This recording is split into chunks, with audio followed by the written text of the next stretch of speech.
is intercepted. Shaquille Griffin makes an incredible play. Coleman looks out of the gun, runs the option, keeps it. He is into the end zone for the Knights touchdown. Welcome to Knightline Post-Game Live. When the clock expires, we go live. Knight Nation's only post-game call-in show goes live now.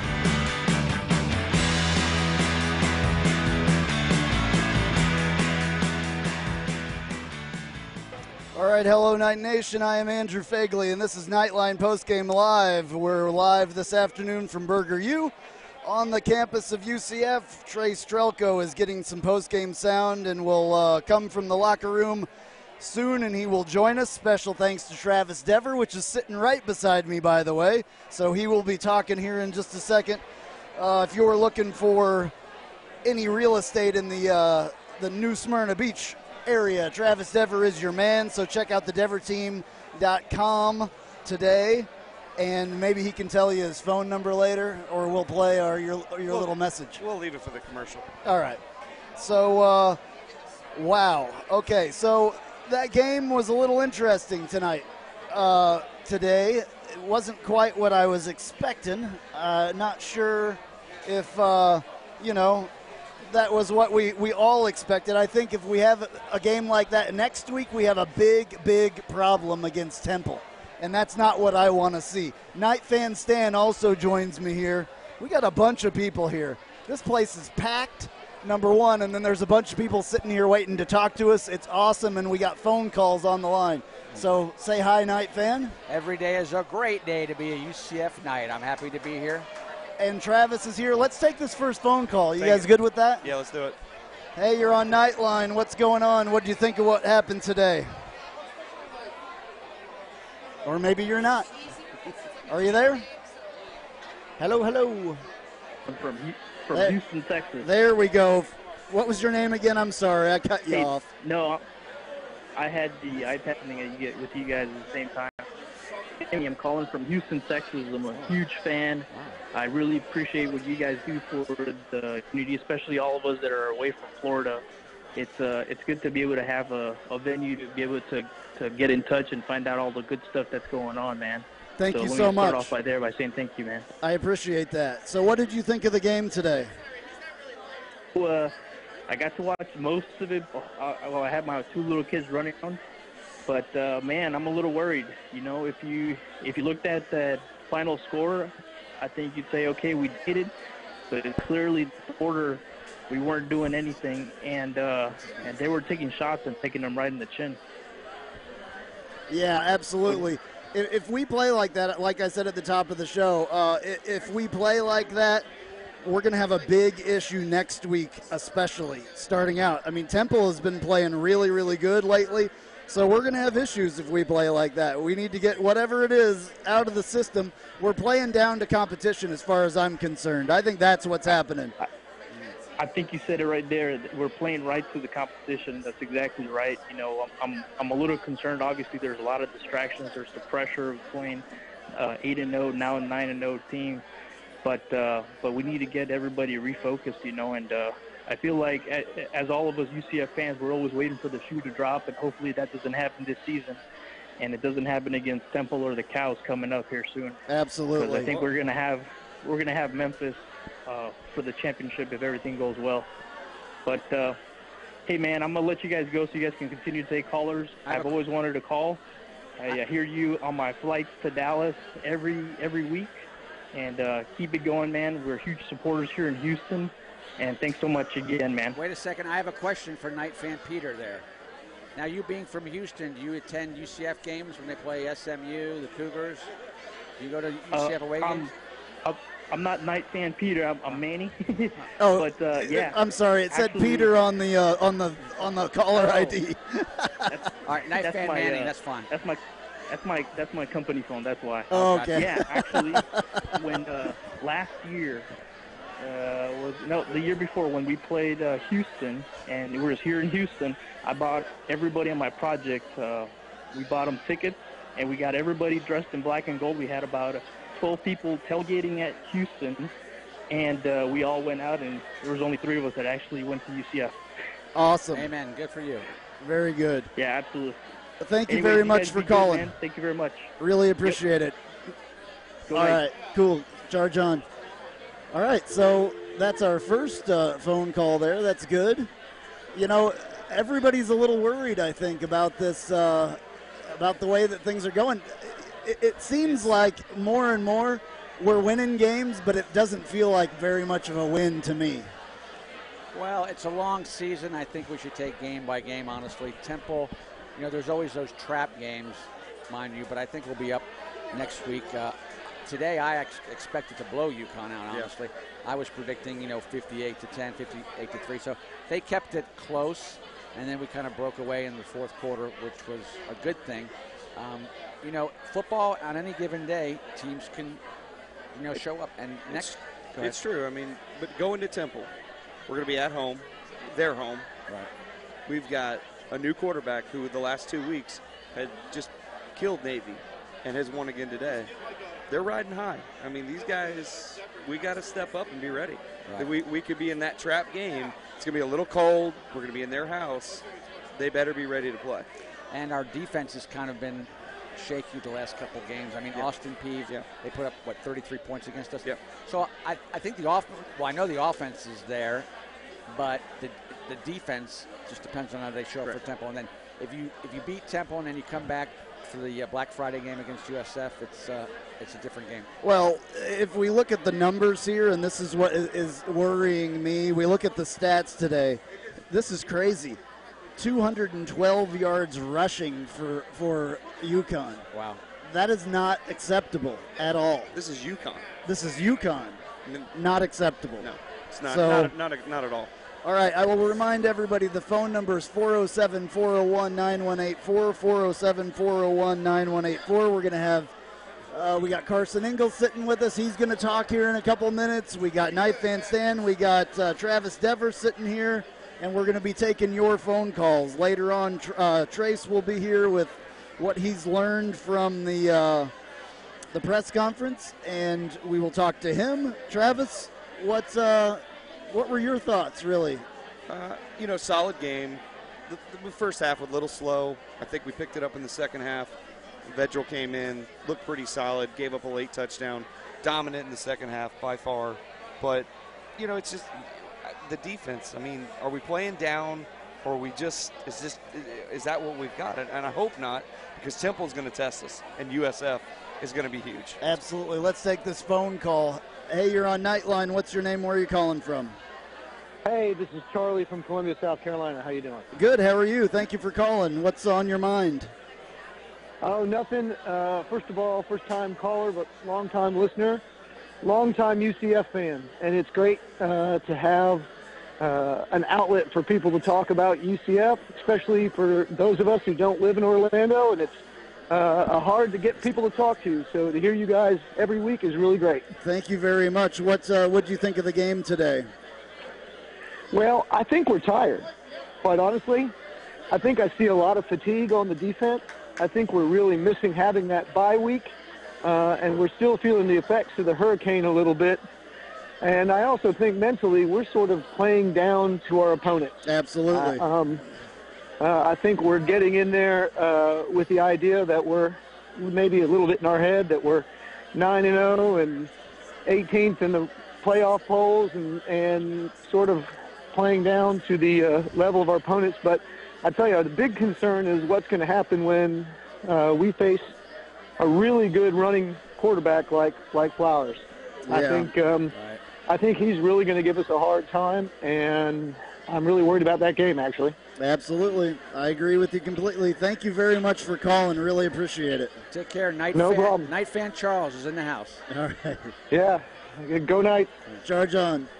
Awesome. So far we've had Houston and we've had South Carolina calling. I'm so worried about Flowers. And I think we're a better team than USF, but to see where we were when we played Memphis and we shut down one of the best offenses in the country.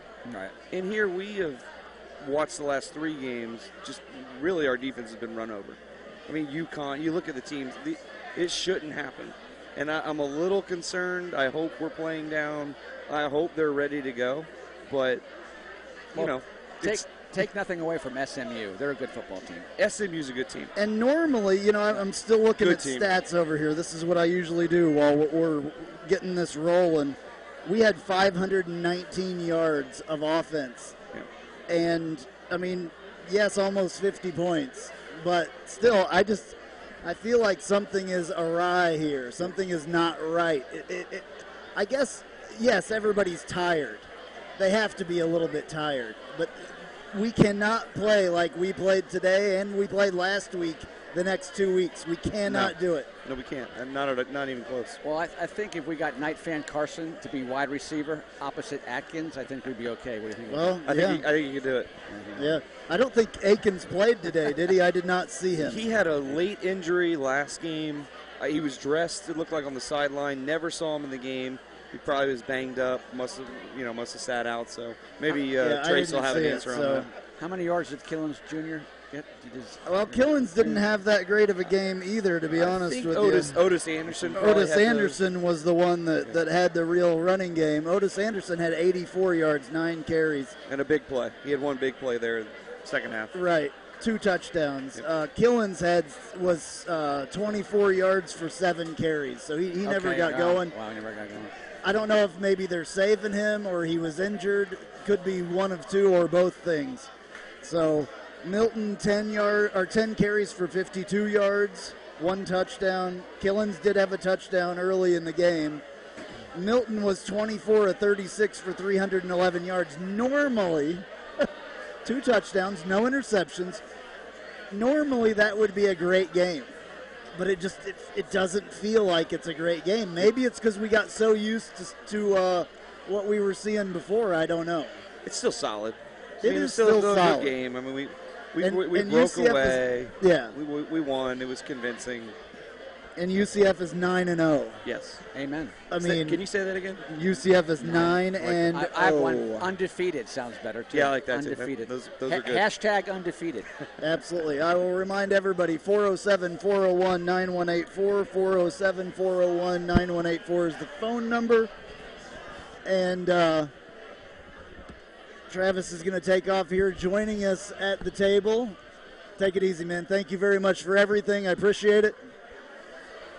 Joining us here now is Carson Engel. Carson, what do you have to say about today? What do you think? Well, I don't know what the consensus has been. It's so loud in here that I can't even hear you guys mere feet away. Yeah. But I would say that, I just worry, is this team playing to their competition, or is this a bigger trend of something that's going to happen here? Because I think that at some point they're going to have to play better than the way that they've been playing in the last several weeks. To even next week on the road against a Temple team who seems like, under a first-year head coach of Jeff Collins, that they continually improve week after week after week. And, it might be another cold game up there in Philadelphia. I mean, right off the bat, that's a concern. And then certainly Black Friday back here against USF. Absolutely, yeah. You have, your concerns are my concerns, especially about, I think they're playing down to their competition, and that is what gets you in trouble, very much so. Knight Fan's out of here. He says he has to go. Thank you very much. I appreciate it. I appreciate everything that you do for Knight Nation. Amen. Thanks, and stick around. Knight Fan Carson has a lot of insight, because Knight Fan Carson is someone you need to know. Oh, there it is. There it is. Every day's a great day to be KFC. All right. All right. Thank you very much, Knight Fan Stan. Oh, it's fantastic. Okay, so, yeah, we have phone lines open, 407-401-9184. I think most of the people that normally call us are actually here today. So it's kind of weird. I may have turned you off, and I have that one on. I apologize. Jason Banning now from, I don't know, what should I say? What's up, man? All right. So Jason joins us now. We got all kinds of people. It's awesome. Yes. Jason, what were your thoughts on the game today? All in all, the score's pretty respectable. I think the offense actually did quite well, outside of course, the few setbacks. But the main thing that I focused on this week, especially after last week, was to see how well the defense could recruit from SMU. With the performance today, it's all right at 24 points. Of course, one of those touchdowns was in garbage time. Yeah. But against the backups. Right. Yeah. But holding them the 17 points until the fourth quarter, I think that's well. Again, you got to look at the defense as one, average as opposed to individual plays. If you look at individual plays, then you're going to find areas where you can, improve. Maybe we're just getting greedy, but I mean, seeing those two teams on the field, I thought that could have been a 70-0 game today if we played to our potential. It could have been, and that's what it should have been. All right, let's take this phone call. Hey, you're on Knightline, and what's your name? Where are you calling from? What's up, Drew? It's Jeff. Hey, man, what's going on? Oh, not much. We instead of going to Burger U, we went in and hit the road because of the weather. All right. Well, yeah, it started raining there right after the game ended, I guess, right? Yeah, it did. What were your thoughts on the game today? I don't want to sound like a broken record because I've been listening to the show so far, but definitely concerning playing down to our competition, not really getting up, but they certainly woke up in the fourth quarter. Absolutely, yeah. It was. I don't know.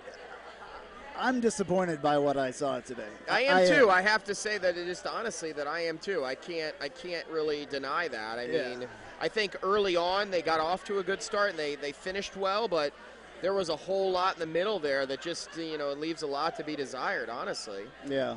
So. Yeah, Jeff? I mean, the first three quarters, the offense was lax, the defense was kind of doing the bend but don't really break things. And, I agree with what Carson was just saying, that against Temple and USF, we're really going to have to step it up if we want to finish the unbeaten season. Absolutely. We got to be very, very careful. It's their home, too. Yeah. At Temple is not going to be an easy game. Well, it's one of those games where you have to rely on your own momentum. You have to rely on your own, I was at the game in Dallas and SMU, and I truly believe watching the way that team interacted with our sideline that they were spurned on by how many fans were in Dallas. They're not going to have that kind of environment in Philadelphia and Lincoln Financial Field, a gigantic NFL stadium that nobody goes to. So, and that's a noon game too, which is another challenge. Yeah. So the ability to kind of just pick yourself up and get your own energy is going to be very difficult in that kind of environment. So those of you that can make that game, you got to be there for our guys. That's a big game to be there for. Especially like the D.C., Maryland folks. I mean, that's not far of a drive. And I know there's a bus coming down from New York as well for the New York alum folks. But, still, it's hard to have your impact when you're in that kind of stadium and that kind of – it's a difficult environment. Jeff, thank you for for calling, man. Greatly appreciate it. Yeah, no problem, bro. All right, take it easy. All right, so, yeah. Phone number 407-401-9184, 407-401-9184. I'm Andrew Phegley. We got Carson Engel here and Jason Banning stopping in. So I'm curious, after today, with the score, you look at it on paper. All right, so we went to the game, we saw everything that transpired, but look at it on paper. 49-24. How does that affect us this week? What do you think with the Well, and this is what I was saying during the game. People are confused and pissed off at why we don't raise in those polls when you only beat UConn that is 3-7 and you're a 9-0 team. You're number 18 in the college football playoff poll. You only beat them by that much, 49-24. Why would you rise in the polls? Well, there's been a lot of better wins throughout the course of the season. Look, I've kind of resigned myself to UCF's not going to get a fair shake in this thing. It's the unfortunate cycle of the way things are in college football. We're going to sit there, get disrespected. I mean, I'm not even convinced, like, I even heard Danny White say on local radio this week, like, he's not convinced that the committee watches us. I don't think the committee watches us, to be quite honest. Of course not. There's people that they assign in that committee to actually follow the American. I don't think they follow the American Conference. I don't think they have any clue what's going on. So this result aside, which was not great today, there's other games throughout this course of the season that should have generated UCF more respect, especially compared to the rest of the field of college football and the way it looks right now. I mean, I saw a Wisconsin fan in the stands today, and I literally walked up to him and I was like, hey, I mean, legitimately, do you think that do you think that you would beat us? Yeah. And he's like, well, I'm a UCF guy too, so I don't really want to comment on it. And that was kind of a funny exchange to talk to. But the Wisconsin guy, of course, said, oh, well, we're going to be in the playoffs, so it doesn't matter. I saw people from Omaha here. Unfortunately, I saw Gators fans here today with signs again. That's ridiculous, by the way. Like, wow. You know, if you're so hard up for a coach because your team can't win, you really come and troll our games. You want me to take Especially when we're better than your team. You want me to jump that a step further for you? Sure, go ahead. I was on Snapchat earlier. I'm pretty sure someone bought a custom Florida Snapchat. So I don't know what the people, their knowledge of social media out there, but basically you've got a bunch of Snapchat filters when you're in an area. You've got like some University of Central Florida things you can put on your photos. And there was a random blue and orange like UF filter that you could put on your photos, and I'm pretty sure that some crazy Gator fan bought that and put it in there for today, because that's the only way that thing would be in there. So it was kind of weird. Yeah. Well, get your own coach. Hashtag get your own coach. Seriously, because, you know, I think that Scott Frost is sticking around here, number one. Yeah. Jason and I both talked to a reporter from Omaha this morning. I had to bow out on that one. Yeah. I had to walk away. Yeah, Jason walked away. I talked to him. I had to leave on that one. So you may, if you have access online to the Omaha Herald, I think it is. Wow, that's the big paper there. You really? may see some quotes from Andrew and Jason here. Oh boy! All right. Yeah. That could be good if you have probably tomorrow. I would assume. I don't know. Maybe. Oh no, he came by our tailgate too. Yeah, he was over there. He embedded with Javier and everyone else. Yeah. So this guy was trying to get any information that he could. What was he asking? Just he wants about our thoughts on whether or not. Basically, in point he was looking to see if Scott Frost was going to stay here. Yeah, you can tell that's what all kinds of stuff. Let's play commercial real quick, guys. Okay, we got to get this out of the way. Hey, this is Travis Dever, Kai's Real Estate, the Dever team, New Smyrna Beach. Your source for real estate and everything else New Smyrna Beach. Proud sponsor of Knightline and Knightline Postgame Live. Call me anytime at 386-690-1636. That's 386-690-1636. Let me show you my hometown, New Smyrna Beach, UCF's favorite beach. Go Knights and charge on. All right, that was Travis Dever that you heard right there. He was here a little while ago for us, and he does us a great service by helping us out and giving us a little bit of money.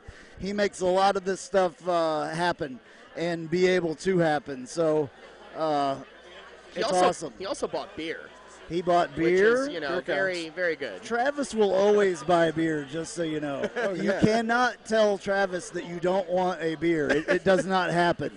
So when Travis asked you if, Travis left, I think. He needed to. They bring a whole big bus down here to the games from New Smyrna Beach. Oh wow. So they have a bus and they're in the tailgate lot or in the softball lot down there and. So he had about 25 people that were waiting on him, but he wanted to stop by here, awesome. So that was really cool. Phone number again, 407-401-9184, 407-401-9184. And Trace should be popping up here anytime. He's doing the press conference deal and getting that stuff. We got all kinds of people here. This place is packed, and there's other people that I know want to talk and all that stuff. Where are our normal callers today? I don't know where they're at. It's a weird time. I didn't know if this would be like better or worse for what you do as it is our first noon game of the year. People just aren't used to it. We haven't had a noon game for a while, have we? It's weird. Like my body clock was not ready. I was like, I'm hoping the team's body clock is better than mine because. Well, I was drinking beer at 8:30 in the morning. Yeah, it's all good. I mean, I can drink it anytime. God, I can mow my lawn. Exactly. Yeah, I'm good with that. I'm totally good with I'll that. say one other caveat I wanted to mention about the whole kind of playing down and wanting to see this team put together a complete game after we haven't really seen that since the beginning of the season. It's so much fun to watch these breakaway touchdowns, right? And Otis Anderson had an incredible run like that today. Oh, yeah, he did. But at some point, you can't rely on the shock and awe. You're going to have to put together something more complete. Like, I love these plays as much as anyone, and they're awesome, and we had a few at SMU, and that was what really won UCF the game, but you're going to have to do more than that. You're going to have to be more consistent offensively than that. Well, but UCF has a target on their back already. Absolutely. They're the lead for the quote group of 5, and everyone is going to look at that and look for a chance to try to belittle. Yeah. There's so many things. There's the target on your back. There's all the distractions from what's happened with Coach Frost and the rumors, and from what's happened with Coach Frost everything. and him and trying to the have this baby, kid and everything. all kinds of stuff. So. I've got something, though, that I want to talk to you guys about. Yeah. What about penalties? We had some penalties today. 10 penalties for 84 yards. That actually has been a consistent issue. It has. It absolutely has been a consistent issue. And, you know, I like that Frost is spunky on the sideline, we'll say, because he went up and tried to, I don't know what he said to the referee on the one call that was horrible at the beginning of the game, but right at the beginning of the game, he got a 15-yard penalty. Right. You know? We'd have 625 yards if we didn't have penalties. Right. Yeah. So, I don't know. Carson, what do you think about that? You know, I would say today, I don't remember a point in the game where I felt like we were that hurt by any penalty that we committed. Right. I thought we shot ourselves in the foot in a number of other ways, but I'm not so sure that I was like, at one point in the game that I saw a penalty and was like, man, we really had an opportunity there that we just squandered because of a penalty. I thought more, obviously, the one fumble when we were driving there in the third quarter. You know, I just thought overall inconsistencies. Again, tackling becomes an issue here at some point. So, yeah, it's just you kind of want to see them put together that complete game again on both sides of the ball, and it may be something that's not really on the way to happening either. Yeah, absolutely. All right, Trace is here. He's going to talk to us real quick. Trace, I'll let you get that headset on before I start asking you questions. Trace, what did you find out at the press conference today? Well, the big breaking news is that Baby Frost's name is not yet announced. Still Coach no Frost name. said that there will be an announcement soon, but right. Not yet announced. At some point during the postgame, wide receiver Traquan Smith was asked about the joy of celebrating that with Coach Frost, and he referred to him as Little Jack Frost. Football SID Andy Seeley quick to point out that was not an official name. Okay. So that's your big news out of the postgame. That was the big news. That Baby Frost does not yet have a name, or a name released to us. Your friend, I don't know if you've talked about it in the first bit here of postgame live from the Omaha newspaper, peppered Coach Frost about his time here at UCF. Really? Did he? Have you talked about that We yet? have talked about it, yes. I talked about how a guy talked to me and Jason. So what did he ask? He asked if he's was surprised at the speed of the turnaround from the 0-12 to now UCF being 9-0. And I thought Coach Frost said something curious in response. He referred to Orlando as the best college town in Florida. Well, I don't know that our friends in Gainesville would appreciate that statement very much. Well, they're not our friends anymore in Gainesville, number one. They've really never been our friends, and they're especially not our friends since they're trolling our freaking football games with coming and holding up signs, even on the road. Friends in air quotes. Friends in air quotes. Not friends. Air quotes. Not friends at all. However, I thought it was funny that was a bit of a jab, especially considering the crowd announced it slightly under 30,000. I don't know that Orlando's fans were the deal, though. Best college fans in Florida today. I saw that on Twitter the other day. Somebody, let's show Coach Frost what it is, I don't know who said that. Do you know who said that? Anyway, let's keep Frost here and fill the stadium. That's not what's going to keep Frost here, folks. Filling that stadium, yes, we should be filling the stadium every week, but that's not what keeps a coach at a school. Anyway, couple of injury updates. Adrian Killens a bit banged up. They just decided not to bring him back in much of the second half. That would be Eric Lopez. I call shenanigans on this UCF fantasy nonsense. When you're the official scorekeeper for the NCAA, isn't that what it was? The NCAA, yes. No, but anyway, I digress. And also, Jordan Akins was held out of this game, more precautionary, give him a chance to heal up from some knocks. Also, I spoke with men's basketball SID Dan Frisella and asked him about the status of B.J. Taylor.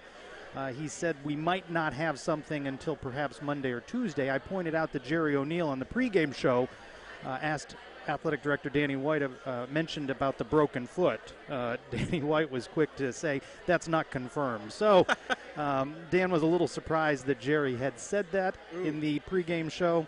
However, a couple of weeks ago we had Aubrey Dawkins. We don't have Aubrey Dawkins anymore. We will not have B.J. Taylor for some period of time. Next man up. That's all I have to say about that. There's other people, and next man up.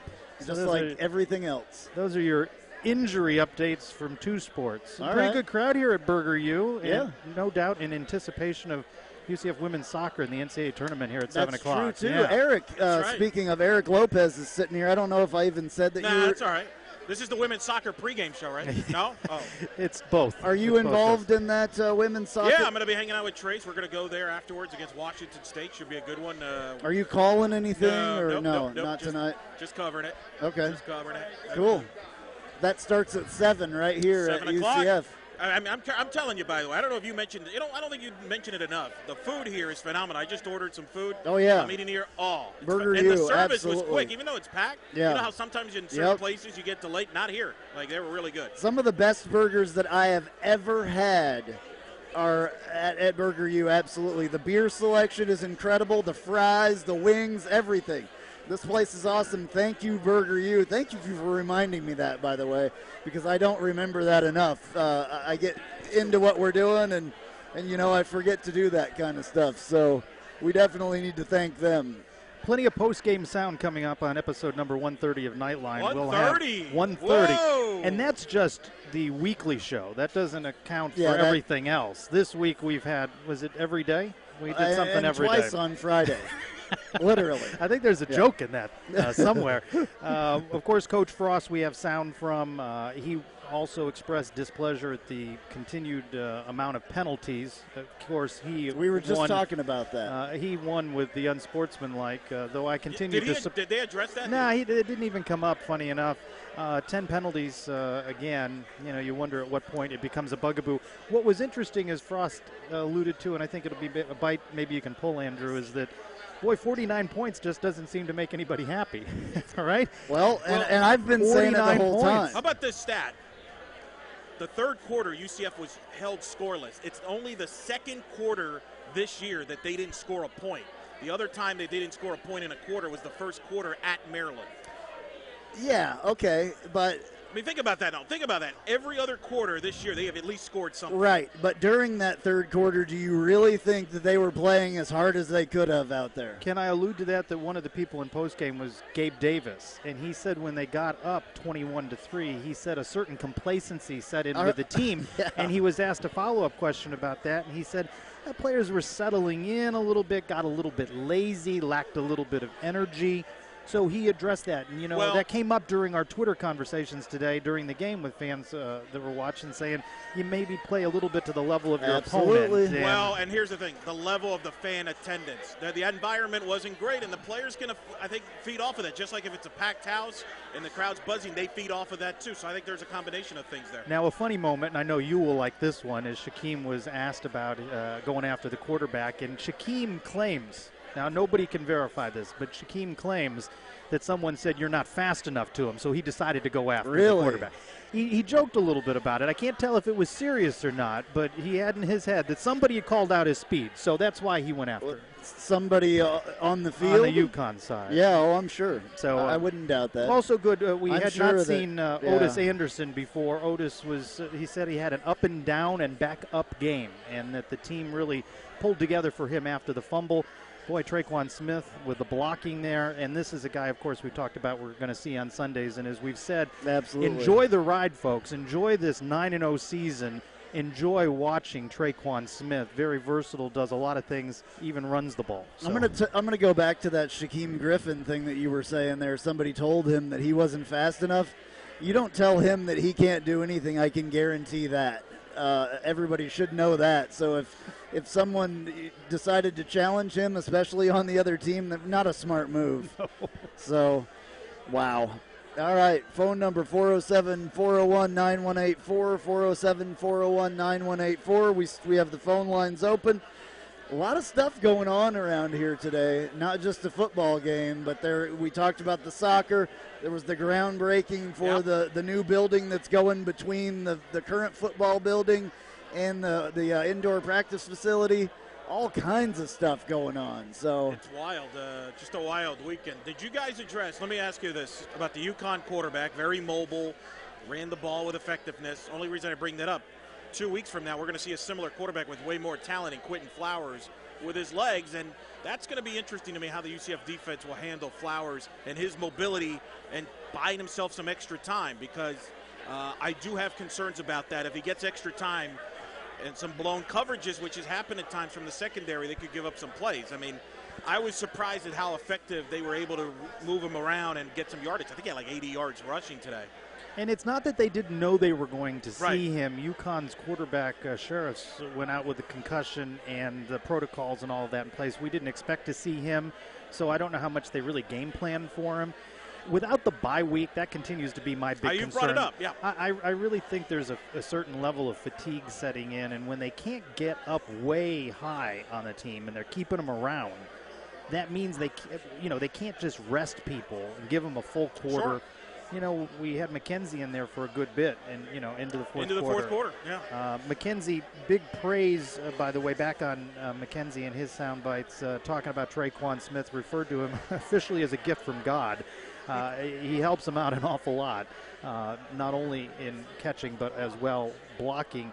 And high praise from McKenzie for quarterback coach Mario Verduzco, calling him the best coach in the country. So really, and you've seen, speaking of best coaches in the country, that Scott Frost is named to these lists, and he certainly deserves votes for that. No doubt that system, much like the college football playoff rankings, will be rigged so Coach Frost does not get that honor, but he seems to slam. No, that's rigged. Hey, here's That'll a be rigged. It'll be rigged. Let's take this phone call here real quick. You know about rigging. Hey, you're on Knightline. What's your name and where are you calling from? Hey, I'm Kevin. How you guys doing? Hey, Kevin, how are you? Long time no talk. What are your thoughts? I was on the road, going up to the Navy game, and then we drove over to the SMU game, so I just actually got back a couple nights ago. Yeah, we're good. Were you able to watch the game today? Yes, I was at the game today, and actually I was at the basketball games last night to make sure that we got home in time for the basketball games. I'm sure the women were disappointed in losing their game, but and I do appreciate the update, the injury, what you guys did try to report on. I hope B.J. Taylor's going to be okay in that, but the depth for the basketball team really showed that the coach was talking about. I really did like the upbeat tempo of that. Football game today, believe me, it's one of those things like if somebody were to say, let's look at it this way for football. Number one, we are undefeated in that, and number two, if you have any references or concerns, refer back to number one. Hey, Kevin, this is Trace. Quick question for you. You've been watching UCF football for a very long time. How do you rank this season so far in terms of most enjoyable for you? Well, see, that's what, to me, since, like you say, I've been watching for so long, I just want to keep focusing on that we're having such an enjoyable season and being undefeated and that. And what's really amazing to me is it's almost every play when the offense is out there that you're figuring, all right, this play could go all the way, and it could be with any different type of player on the field. So that in itself is awesome. I think what's happening, though, is just like they say, as the season progresses, and we haven't had a break here lately, I think what they're Coach Frost is looking at the big picture, and he's trying to get some guys some rest time so that we can finish off strong. So we'll appreciate that in a week or two if we're at full force against South Florida, and if we can somehow survive up there at Temple, and hopefully the weather won't be so bad that it causes a lot of concern for our team and that. So if we can get by Temple and and come into the USF game healthy, I think a lot of people will just be fully appreciative of a healthy team and ready to go. Hey, Kevin, I saw you at the Navy game, and I haven't seen you since, of course, because you've been on this cross-country travel visiting family and the like. Was the Navy experience one of your favorite road trips? You've been to games all over the country. What do you think about that whole experience at Navy? Well, the Navy thing is so interesting because you've got so much history with Annapolis area and Academy, and then it was even nicer when you're up there and you're walking around with your UCF stuff on, and there was a lot of respect from the Navy people, and certainly there was a lot of respect from UCF people towards Navy. So it made the game really interesting and enjoyable to attend and to watch. I would definitely go up there again, although I tell you what, playing the wishbone is I don't enjoy watching the wishbone. As far as that type of way they block and tackle and that stuff, you're always hoping that you don't get some bad injuries and that stuff, because they were physical. That was a physical game, but the SMU game, that was enjoyable too. There was a lot of respect on both sides, I thought, there. SMU and the SMU campus was very nice. Walking around on that one, and there was a lot of respect there again, like I said, from their fans and towards us and our fans towards them. Even though and again, we definitely had a lot of fans at that game. So both road trips were enjoyable. All righty. Kevin, thank you very much for calling. We really appreciate it. Yeah, and again, I appreciate the update that you tried to get for the injury stuff there, because I think a lot of us is concerned about B.J. Taylor and Akins and some of the other guys on our team, so I appreciate that, you guys. All righty. Thank you very much. Take it easy. Bye. All right. Kevin Reese, everybody. He's a longtime UCF fan and media member and all kinds of stuff, so glad to have him call. Greatly appreciate it. Haven't had an opportunity to watch this on this Military Appreciation Day, but several features on Rory Coleman, and Coach Frost was asked about him. He wanted to make him a captain for the game, but Coleman wanted to carry the flag out in front of the team, so cool. They made that decision to do that. Very cool. And he says his bond with Coleman is a strong one, and I think going back on this big breaking news that Coach Frost has not yet revealed the name of this baby. I don't know why this is a big mystery. I really don't. It seems like you got a call there. People are doing this more and more, taking time to name babies. Hey, you're on Knightline. What's your name? Where are you calling from? It's Andrew from Oviedo. Hey, Andrew from Oviedo. What did you think of the game today? Well, I'm happy for the win, number one. Number two is I'm not sure if our team was able to recover much from SMU in terms of shoddy play calling and very questionable plays in the third quarter, but I'm glad our team woke up in the fourth quarter and put it away. Why do people?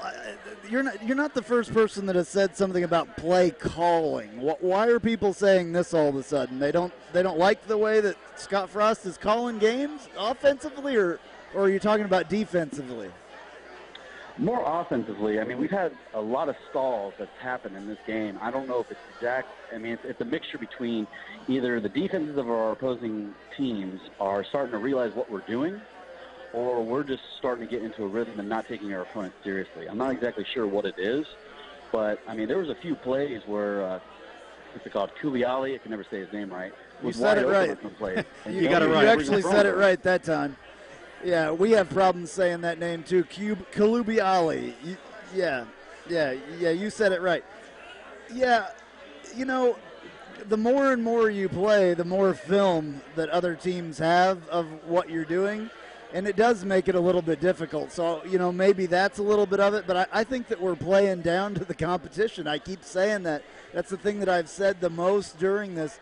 We either play down or up to the competition, and I think that one day that's going to bite us, and I'm not looking forward to that, obviously, because I'm digging 9-0, but I don't know how long that's going to last if we keep playing down to the competition. And let's not forget that UConn, this was their bowl game, right? They fell out of bowl relevancy with this loss, and one of the things that came up in the post game is that these teams are giving UCF their best shot. Right. They're revved up to knock off this team. This could be their season, and don't think that won't be on the minds of the folks over in Tampa.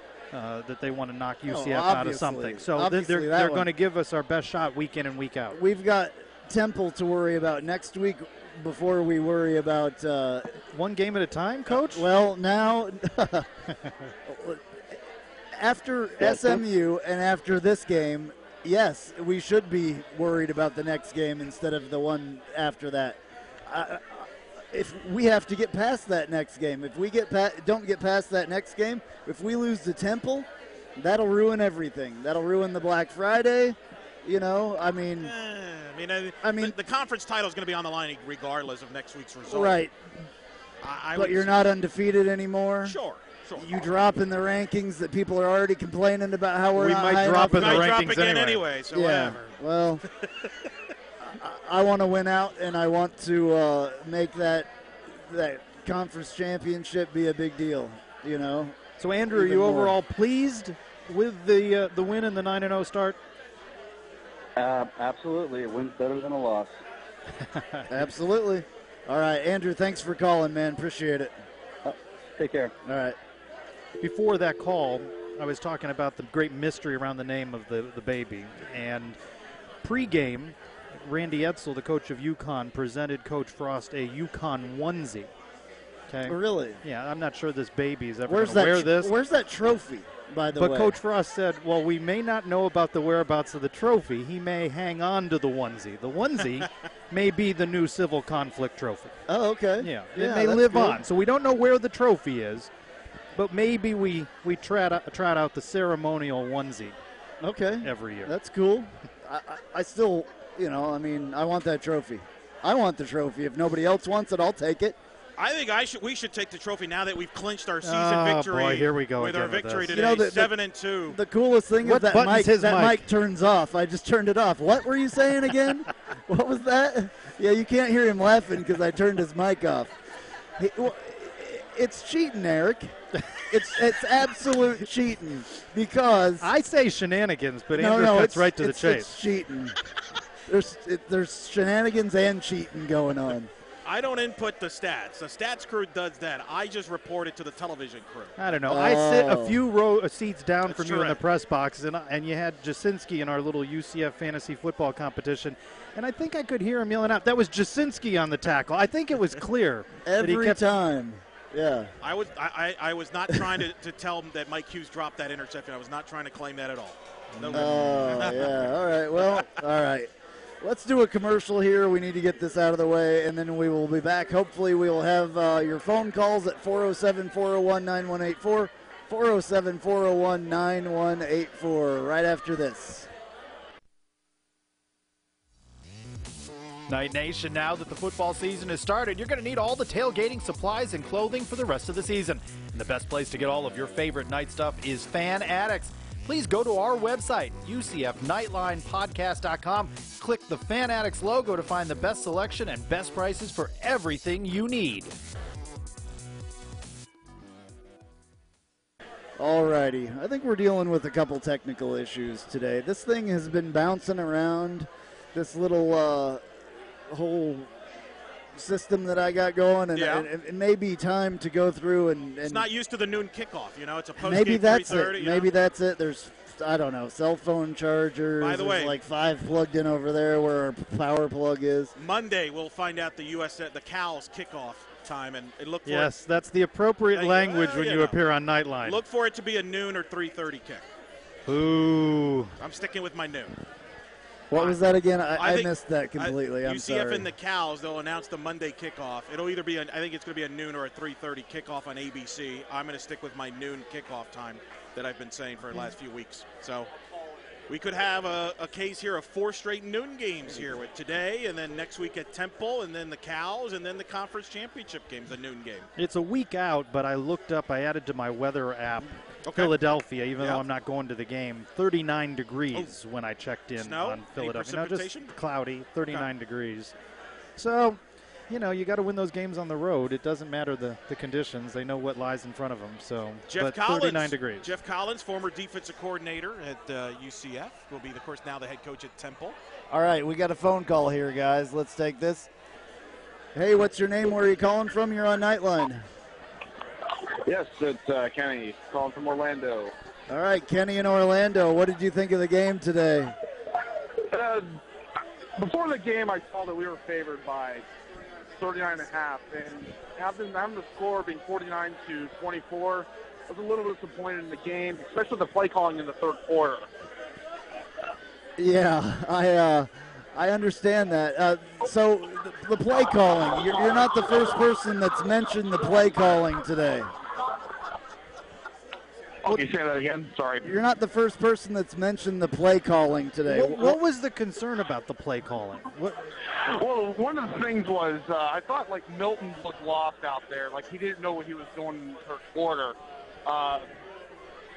One of the things that really stuck out was the tip pass, and throughout the season I've never seen Milton do that. But he just run the ball, you know, more. I think we have the speed, we have the strength. I think we should run the ball more whenever the pass isn't really working out. I didn't really see that in the third quarter, and that's what I got to say. All right, thank you for calling, man. Greatly appreciate it. Well, you know what I think's funny about this is that we're talking about a 9-0 record, and we're talking about 2 quarters out of 36, or 35, I guess, if you don't count the fourth quarter that we didn't play with Cincinnati. 2 quarters in which they haven't scored. Unhappy that we put up 49 points in a game in which we saw more stars develop, right? We saw Otis Anderson. We saw Cam Stewart. There's the did you see the onesie? This is the ceremonial onesie photo that cool. Carson Engel is showing. Very cool. Yeah. Maybe you can put that up on Twitter. The new civil conflict onesie.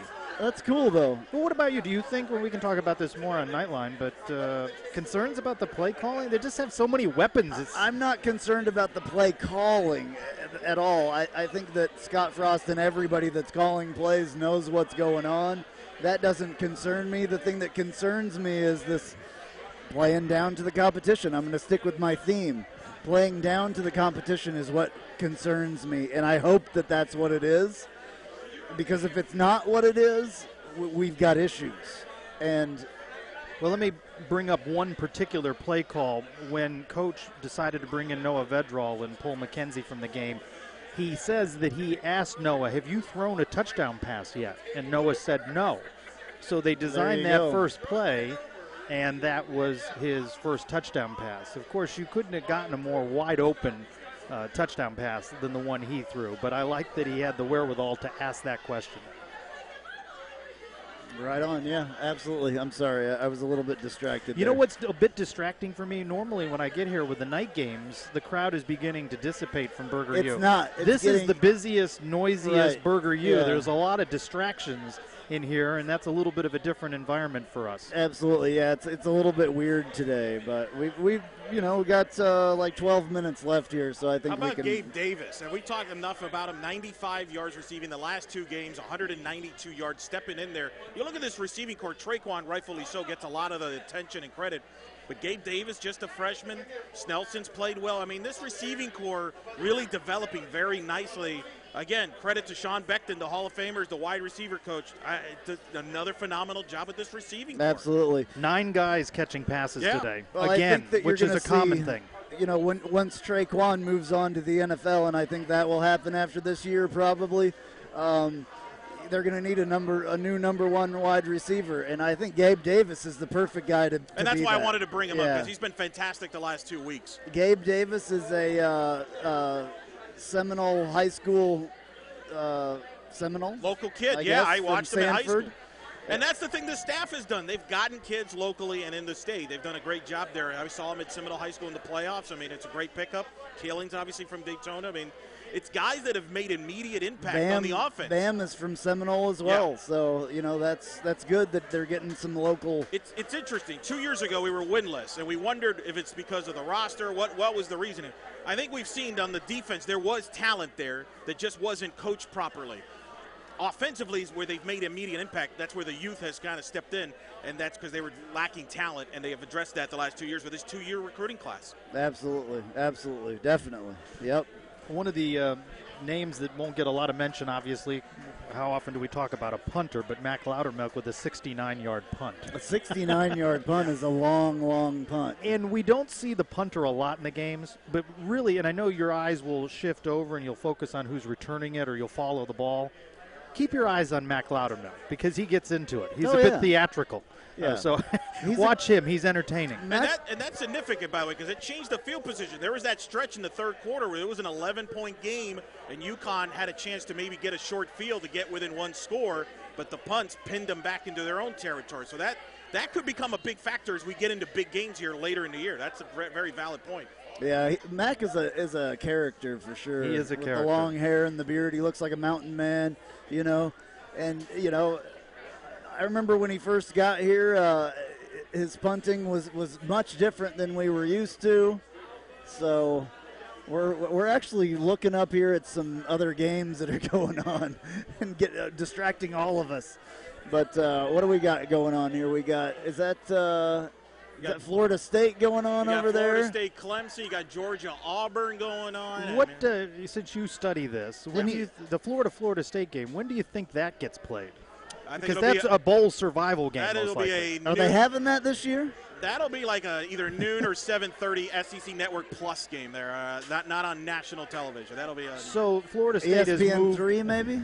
It might be. Florida State has moved to add Louisiana Monroe back on, right? Correct. So just picture a scenario in which Florida State were to lose to Clemson, right? And they lose to Florida, and then they're like 4-7, right? 4-7. Right. Who's coming out to that game in Tallahassee? I would argue who's coming out in general, even if they win the Florida game. I mean, that's not going to be a big draw. They're counting on, obviously, winning next week, winning at Florida, get to the bowl eligibility. They haven't missed a bowl game, I think, since 1976. So that's how desperate are they, by the way, to keep their bowl streak alive by rescheduling a Hurricane Dash game against Louisiana Monroe? Well, and I'm sure it's trying to bring some income back for a lost home game, too. So, I mean, it is a unique, weird situation, to say the least. That'll be an SEC Network game now. That'll be an SEC. So we've got the Temple Insider coming up on Knightline. We'll probably run a little bit of that on Sunday and then more during the week. They're a little hot all of a sudden. They're 5-5. They beat a terrible Cincinnati team, a Navy team that's broken. They lost to Army. Beating Navy, though, remember we crowed about that just a couple of weeks ago, so you can't suddenly put that game as a negative. Speaking of Navy right now is up on SMU 20-11 in the second quarter, 5:15 left in the second quarter. That's interesting. Yeah. Where's that game at? That is at Navy, I believe. And that's significant because if SMU were to lose, that pretty much would wrap up Memphis winning the Western Division pretty much. I mean, they would be in cruise control, and they would be the opponent in the conference championship game. Right, yeah. So that's cool. It's cool. Let's get this last commercial out of the way real quick, and then we will come back with our final thoughts. You've heard us talk about the great food at our good friend Kyle Israel's restaurant, The Little Greek Fresh Grill. The Little Greek now has franchises available. Please call 407-697-2272. That's 407-697-2272 to see what The Little Greek can do for you. Also check out The Little Greek's newest location at 3131 Daniels Road, Suite 104, Winter Garden, Florida. The Little Greek Fresh Grill. Fresh, flavorful, fabulous. All right, back at Burger U for our final segment here today.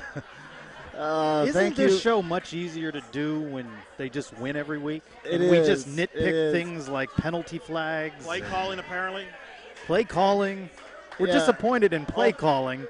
They put 49 up. Yeah, definitely a little bit of nitpicking going on, but I think that's what we've been doing for a while. We've been trying to find things to talk about, so we nitpick a little bit, and we got used to seeing certain things, and now we're nitpicking a little bit. And we were we were criticized for trying to find good things to talk about during the 0-12 season. So I was impressed you found something. I mean, it was the hardest thing honestly, ever. Though, honest to goodness. honestly, that season was almost easier to talk about personally because it wasn't this. It was still it was still the same stuff over and over again, but you could always find something that was wrong with it. Nowadays, when they're winning, you gotta. Well, they're winning, but we still find something wrong with it. You know, it's a little harder personally. The important thing this is the important thing. You mentioned they're playing to the level. The important thing is that they peak on Black Friday. And really, that's the most important thing because your season's basically on the line in that game. All this success doesn't matter if you don't win that football game. And you're right. So all the success doesn't matter. No, correct. This season's success doesn't matter. If you lose that game, you're going to tell me. So none of this season matters. Not if you don't win that game. No, I feel exactly the same way. Yeah. If we lose any game. No, well, I think even if we lose the Temple game, that's what I was saying. I wouldn't go that far. But again, you got to win the division. You've gone too far. You lose to your rival, and you let them win their division for the first time and play for the conference title. That is a bitter pill to swallow. Yeah, absolutely not. The whole season's gone. The whole season. It's definitely, it's hurt. Yes. People are not going to look at it as positive. You're not in that New Year's Six Bowl game, I guarantee you. And it's who you lost to. It's who you lost to. That's not going to. I mean, that's what rivalries are about. Look, there's been coaches that have been fired for losing those type of games. I mean, absolutely. John it happens Cooper at all the Ohio time. State got fired because he couldn't beat Michigan. I mean, that leaves a bad taste in everybody's Somebody mouth. already got fired this year because they lost to their rival. Who was it that got fired this year? Somebody help me out here. There was somebody that Georgia Southern's coach? No. No. Oh, sorry. Tyson, why are you banging on Tyson Summer? Did he get fired? Yeah, he got fired. Oh. How long ago was that? Jim McElwain got blown out by Georgia. Georgia, that's it. Yeah, you mean Jim McElwain. That was not the only reason. No, there's I can't remember. Who does he coach for? Jim McElwain? Yeah. Floor. Yeah. We don't talk about that here. But no, look, we don't talk about that. That's the game. Those are the game that's going to come down to the wire because that's the game that people are going to remember. If you win that game, you beat your rival. You're in the title game. You're that step closer to the championship game. And you knock out the Cows. You lose that game. Yes. I'm going to tell you this. I'm going to make this bold prediction. He's pointing. He's got the fingers out. On that Black Friday, you're going to be sitting on that exact chair. And it's either going to be the greatest post-game show of your life or it's going to be one of the most painful post-game shows of your life. That's based true on the too. results. Wow. Yeah, absolutely. I mean, that's easy. Wow. The people around, the Burger U likes that. Very dramatic there. Yeah, no, absolutely. I agree 100%. I mean, you'll be doing the show by yourself if we lose that game. I probably will. There's probably going to be nobody in here. There's going to be a couple people at the bar, a couple. No, Carson will be here. A couple old dirty people, drowning their sorrows. But we can't look past Temple, but can I point out something? You know, I've talked about this, sure. Eric, that the Cows end their season on a Thursday at home. Yep. UCF plays Temple, or ends the week before. Thankfully, it's a noon game because of that. Temple on a Saturday. It gives the Cows 8 days of prep. Agreed. And UCF 6, and again, without having had that October 28 breather.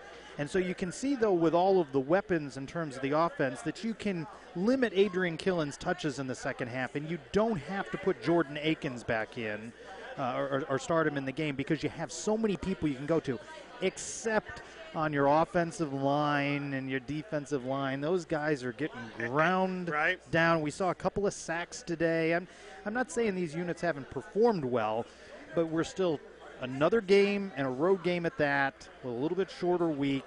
That remains my concern. Well, and that's why there should be some urgency in the Temple game to put that game away early so you can rest some guys in the second We've half. said that, though. I know. We said that against Austin with P, and we said it this week. I agree. A late score by UConn that had gotten back to a 32-point game was a bit deceptive because it wasn't 32 points. I do have for a good one bit of it. thing that I forgot to say earlier. That's what I forgot to say right there. That's for the Cows. Anyway, all right, guys. It's been awesome. Thank you to all the callers. I'm a big fan of your number 10 white jersey, by the way. I'm a big fan of the jersey. Really? Yeah, I like it. Well, I'm a little superstitious about this jersey because I wanted to wear my black 28 jersey, old school. I wanted to go old school today, but we haven't lost this year while I've been wearing Well, then this you got to jersey. do what you got to do, man. You got to do what you got to do. I used to have a lucky shirt. Besides, you were in front of the Mackenzie Milton Bank when no one was wondering about him. You were the one that always defended him right from the get-go. You watched tape on him right from This Hawaii. is not a Mackenzie Milton jersey, though. This is a Shaquille Griffin jersey. Griffin jersey, yeah. Shaquille. Who's starting now? All of a sudden, is the most important cornerback in Seattle. Yeah, I mean. Richard Sherman's out for the year. Right, well, he is. All of the things are falling into place for Shaquille this year. They are. Not that he's not working very hard, but people don't throw at him, if you've noticed. They're not throwing at him nearly as much. They're picking on Sherman more than they're picking on him. So now they're going to be picking on him because he'll be in that spot, I believe. So, all right. Anyway, I was trying to end this, and we got talking about something completely different. So, all right. Wrap her up. So thank you to everyone for calling. Thank you to Travis Dever. Thank you to Night Fan Stan for stopping by. Thank you to everybody. Carson Engel. Carson Engel. Eric Lopez. Jason Banning. All that. So, Burger U, baby. Food Burger time. U especially, yeah. So And if it's you're all listening and been you're in good. the area, come on out. UCF women's soccer at 7 o'clock. That's NCAA tournament against Washington State should be a good one. Absolutely. All right. Thank you for listening. I'm Andrew Phegley. I'm Trey Trylko. Go Knights. Charge on.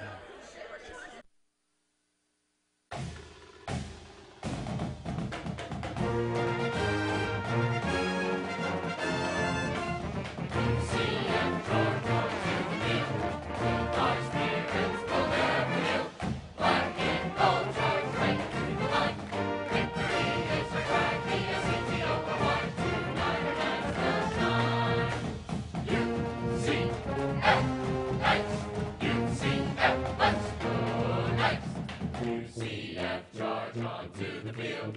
With our spirits, we'll never yield. Black and gold charge right through the line. Victory is our cry.